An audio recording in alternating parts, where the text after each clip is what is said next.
Alu daste amma meshko nist.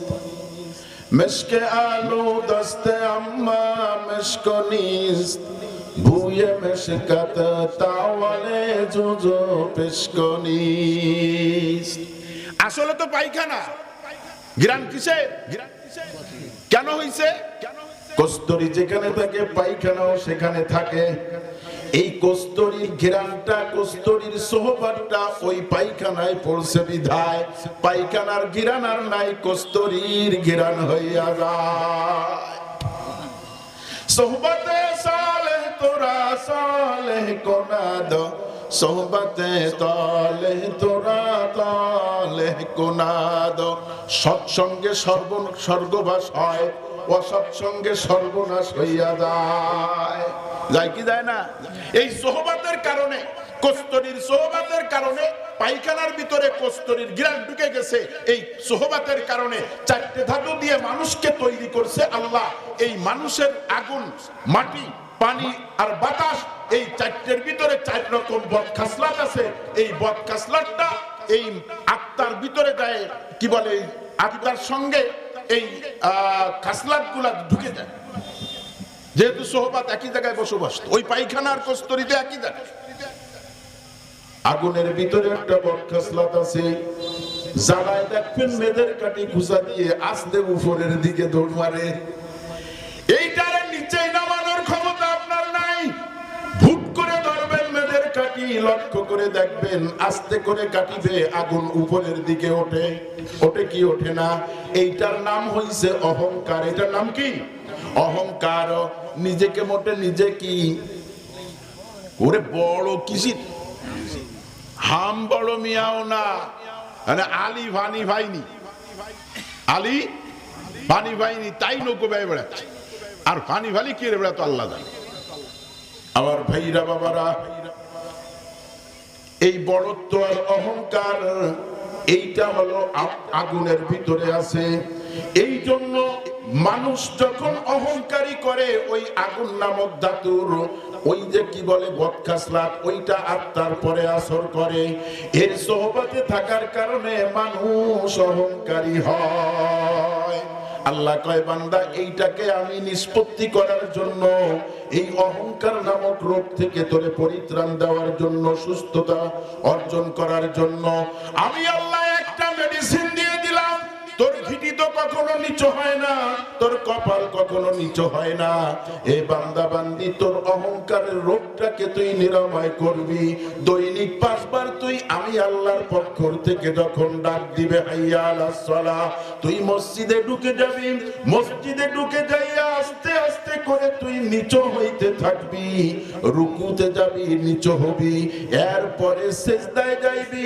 নিচু হইতে হইতে সর্বনিচের জায়গা মাটির পরে ওই জায়গাটায় কপালের নাকটা ঠেকাই দিয়া তুই আমি আল্লাহকে স্মরণ করবি সুবহানা রাব্বিয়াল আলা আল্লাহ বড়ত্বের মালিক তুমি অহংকারের মালিক তুমি আব্দহ মায়ে বখশে আবদিয়ত মুঝে আব্দহ মায়ে বখশে আবদিয়ত মুঝে ওয়াজহে সদ ইজ্জত হায়ে জিল্লাত মুঝে মাবুদ গো সব কিছুর মালিক তুমি বড়ত্বের মালিক তুমি আমি তোমার গোলাম তোমার কুদরতি পায়ে সিজদা করে তোমার বড়ত্বর স্বীকার করতেছি এইভাবে তুই মরণ পর্যন্ত নামাজ পড়তে থাকবি তোর অহংকারের রোগ থাকবে না কিন্তু নামাজ পড়ার পরেও অনেকে ছাড়া দেয় আমি নামাজি বুঝতে ওর নামাজ হচ্ছে না ওষুধ খাইছে রোগ শারীরিক আবার ভাইরা বাবারা দ্বিতীয় হলো মাটি সংক্ষেপে বলে যাব এই মাটির ভিতরে একটা বদখাসলাত আছে বদখাসলাত মাটি কিন্তু কোনোদিন কাউকে সাইদে কিছু দেয় না ও উসমান কা সত্যি কথা কোন দিদি মাটি সাইদে দিছে কিছু বলতো হ্যাঁ না মাটি আপনাকে বলবে না তোমার বোরিং করার দরকার নেই আমি ফাইটে যাচ্ছি ওইখান দিয়ে তুমি পানি উঠাবা মাটি আপনাকে সাইদে বলে নাই আমাকে চাষ করা লাগবে না এমনি ধান লাগাও গাছ লাগাও হয়ে যাবে মাটি কোনোদিন সাইদে কাউকে কিছু দেয় না এই যে মাটি সাইদে কাউকে কিছু না দেওয়া এইটা হইছে বখল বখল বখল কৃপণতা কেপটেমি কৃপণতা, কেপটেমি। এই কেপটেমি ভাব মানুষের ভিতরে আছে। এইটা হলো মাটি নামক ধাতুর কেপটামি, যে আসরটা ওই আত্মার পরে চলে যায়, যার কারণে মানুষ কেপটামি হয়। দেখবেন আপনি পানি উঠাবেন 250 ফিট তলের থেকে বোরিং করে, এরপরে পাইপ দিয়ে মোটর দিয়ে পানি উঠানো লাগবে। পানি কিন্তু মাটি আপনাকে এমনি এমনি দেবে না। আপনি ধান লাগাবেন, চাষ করা লাগবে, বিনা চাষে মাটি ধান দিবে না। কুপানো লাগবে মাটি, কিন্তু না কুপাইয়া না চাষ করে কিছু করার কায়দা নাই। এই বকল নামক রোগটার থেকে বাঁচবার জন্য আল্লাহ পাক দুইটা মেডিসিন দিছে। একটা হলো সদকায়ে মুফরেজা, আর একটা হলো সদকায়ে নাফিলা। এই সদকায়ে মুফরেজা আর নাফিলা, একটা হইছে যাকাত। তুমি যদি মালিকে নিসাব হও, তোমার যাকাতের সমস্ত টাকা পয়সা স্বর্ণ রূপা এইগুলা হিসাব করে পাই টু পাই যাকাত দিবা। আর একটা হইছে যাকাত তোমার পরে ওয়াজিব না, ঠিক আছে তুমি যাকাত দিও না, প্রতি মাসে 20,000 টাকা কামাই করো। এই 20,000 টাকা কামাই থেকে তুমি কমসে কম 19,000 টাকা তুমি খরচ করবা, আর 1,000 টাকা আল্লাহর দ্বীনের রাস্তায় ব্যয় করে দিবা। এইভাবে দিতে দিতে মওত পর্যন্ত যাবা। আল্লাহ বখিলের রোগ থেকে তোমাকে সুস্থ করে কবর বাড়ির যাত্রী বানায়া দিবে। খালি দৌড়দৌড়ি গুতোগুতির লাভ আছে। কোটি হাজার হাজার কোটি টাকার মালিক, হাজার হাজার বিঘে জমির মালিক। মাদ্রাসা মসজিদের জন্য যান, ভাই কিছু দেন, ওরে কোপটের কেপটে আর কেপটে, ওর হাতের পরে যদি পানি পড়ে আঙ্গুলির ফাঁসাতে নিচেই না পড়ে, তাও আটকায় থই। আছেন এরকম কিছু আল্লাহর ওলি? শাইইন সাকালাতুন ওয়া সাকালাতুন কুলুবি যিকরুল্লাহ। ঠিক আছে, ঠিক আছে। প্রত্যেকটা জিনিসের ময়লা, এইটাকে পরিষ্কার করার জন্য পৃথিবীতে বিভিন্ন ধরনের ব্যবস্থা আছে। এই যে ফারুক মাইকের এই যে স্ট্যান্ডটা, এইটা কিন্তু SS5 এর। যদি এখানে জং পড়ে, এইটারে শিরিষ কাগজ দিয়ে ঘষে পরিষ্কার করলে আবার যা তাই হয়, হয় কি হয় না? জামায় ময়লা লাগলে সাবান দিয়ে, সার্ফ এক্সেল দিয়ে, হুইল পাউডার দিয়ে পরিষ্কার করা যায়। ঘরে ময়লা পড়লে ঝাড়ু দিলে ময়লা চলে যায়। আমার ভাইরা বাবারা, দিলের ময়লা, আত্মার গুনার ময়লা পরিষ্কার করার জন্য পৃথিবীতে কোনো হাতিয়ার আসে নাই। ওই 1500 বছর আগে আল্লাহর নবী এর ব্যবস্থা দিয়ে গেছে। লিকুল্লি শাইইন সাকালাতুন ওয়া সাকালাতুল কুলুবি যিকরুল্লাহ। এ আমার উম্মতিরা, এই অন্তরের ময়লা পরিষ্কার করার জন্য, গুনার ময়লা পরিষ্কার করার জন্য একটা হাতিয়ার, সেই হাতিয়ার হইল আল্লাহ তাআলার জিকির। ওয়ালা যিকরুল্লাহি আকবার। জিকির সব থেকে বড়। জিকির কি সব থেকে বড়? এবং শারীরিক ইবাদতের যে জিকিরগুলা, ওই জিকির যত রকম আছে, তার ভিতরে সব থেকে দামি জিকির এটাই, যেটা জবান দিয়ে করা হয়, সেটা হলো লা ইলাহা ইল্লাল্লাহ। এই ইল্লাল্লাহ জিকির আল্লাহর কাছে বেশি প্রিয়। বান্দা যখন লা ইলাহা ইল্লাল্লাহ কয়ে ডাক দেয়, এই আসমান জমিনের বসে আছি, আসমান পর্যন্ত 500 বছরের রাস্তা, ওই আসমান থেকে ওই দ্বিতীয় আসমান 500 বছরের রাস্তা, এমনি করে সপ্তম আকাশ পর্যন্ত এরকম কত 500 বছরের রাস্তা। একবার লা ইলাহা ইল্লাল্লাহ বললে সমস্ত আসমান জমিনের ফাঁকা জায়গা আল্লাহ নেকি দিয়ে ভরপুর করে দেয়। ওই পরিমাণে আল্লাহ গুনাহ মাফ করে দেয়। আল্লাহ পাক তাকে কি বলে, সামনে আগায় নেয় জান্নাতের দিকে। ভাইরা বাবারা, জিকির করতে গেলে কিছু নিয়ম কানুন আছে, আছে না নাই? 1 নম্বরে জিকিরের কায়দা জানা লাগবে, 2 নম্বরে ফায়দা জানা লাগবে, 3 নম্বরে অর্থ জানা লাগবে। এরপরে আল্লাহ পাককে ডাকার জন্য কিছু মুরাকাবার প্রয়োজন হয়। মুরাকাবার প্রয়োজন। আমার ভাইরা বাবারা, এই লা ইলাহা ইল্লাল্লাহ বলে যখন ডাক মারবো, এই ডান দিকের থেকে লা বলে টান মারবো, ইল্লাল্লাহ এই বাম পাশের দুধের 2 আঙ্গুল নিচেই এখানে কলব বসবাস করে। এই কলবের পরে সকল গুনার ময়লা এসে হাজির হয়। এই ইল্লাল্লাহর হাতুর দ্বারায় আঘাত করলে গুনার ময়লা দূর হইয়া যায়।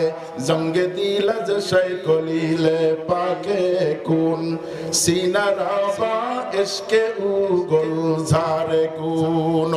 আমার ভাইরা বাবারা, এই ডান দিক থেকে টান মারবা লা ইলাহা ইল্লাল্লাহ।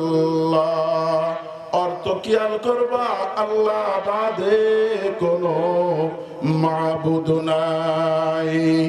এরপরে বান্দা তুমি, এটা হলো জিকির করার কায়দা।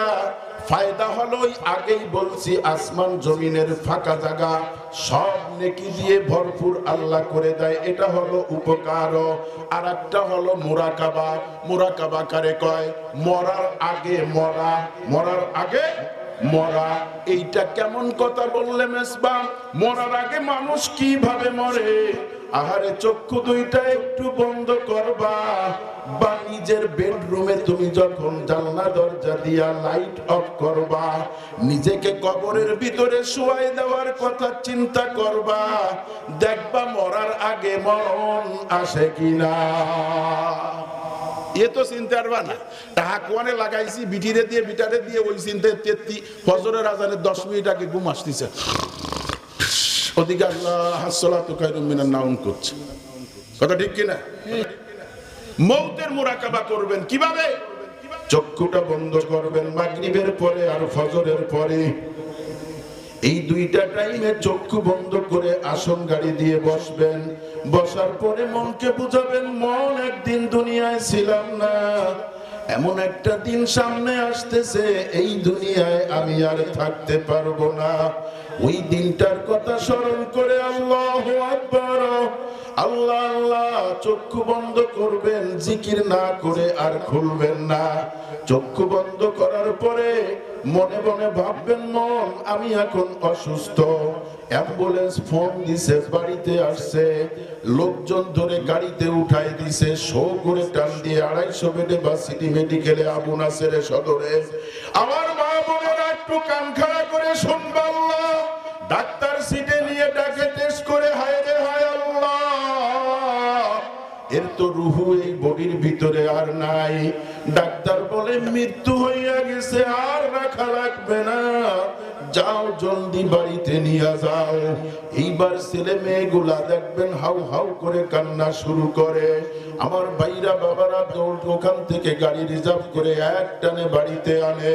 এই বাড়িতে আনার পরে ঘরের দরজা দিয়া কিন্তু তোমাকে আর ঘরে উঠানো হবে না।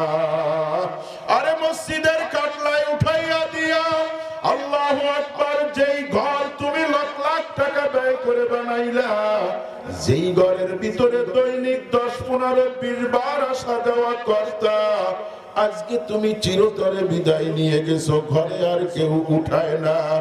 আমার ভাইরা বাবারা মা বোনেরা, এরপরে সবাই গোসলটারে করাইয়া কাফনের কাপড়টা পরাইয়া দিয়া, আরে পার কাছে একটা মুড়ানি আর মাথার কাছে একটা মুড়ানি দিয়া ধরিয়া খাটলায় তুলিয়া আস্তে করে গোসলখানার থেকে বের করে ওরে ঘরের সামনে দিয়া যখন সামনে আগায়, ওই সময় ঘরের দিকে ডাক দিয়া মেয়েরা কয়, আমার বাবারে আগে কবরে নিও না, আরে আমার বাবারে শেষ দেখানটা দেখাইয়া কবরে নিবা।